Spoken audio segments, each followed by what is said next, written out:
പറഞ്ഞു തീർക്കേണ്ട പ്രശ്നങ്ങൾക്ക് പോലും കത്തിയും കൊടുവാളും എടുത്ത് കൊല്ലാൻ തുനിയുന്നവർ.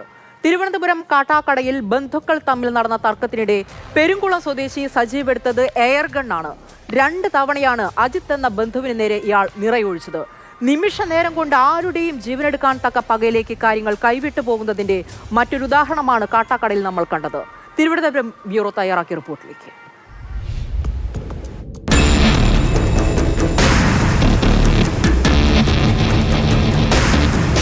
കഴിഞ്ഞ വ്യാഴാഴ്ച ഉച്ചയ്ക്കാണ് തിരുവനന്തപുരം കാട്ടാക്കടയിലെ വീട്ടിൽ പെരുങ്കുളം സ്വദേശികളായ അജിത്തും സജീവും തമ്മിൽ തർക്കമുണ്ടായത്. ഇരുവരും ബന്ധുക്കളായിരുന്നു. അജിത്തിന്റെ ഭാര്യയോട് പ്രതി സജീവ് മദ്യപിക്കാൻ പണം ആവശ്യപ്പെട്ടു. എന്നാൽ പണം നൽകരുതെന്ന് അജിത്ത് പറഞ്ഞത് പ്രകോപനമായെന്നാണ് പോലീസ് പറഞ്ഞത്. തർക്കത്തിനിടയിൽ കൊല്ലുമെന്ന് ഭീഷണിപ്പെടുത്തിയ പ്രതി സജീവ് എയർഗൺ ഉപയോഗിച്ച് 2 തവണ അജിത്തിന് നേരെ വെടിവെച്ചു.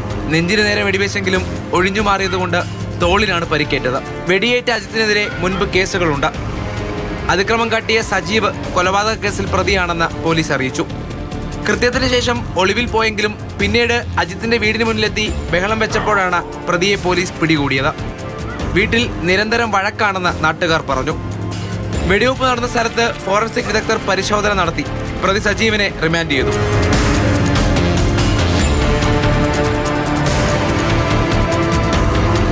മാതൃഭൂമി ന്യൂസ്, തിരുവനന്തപുരം.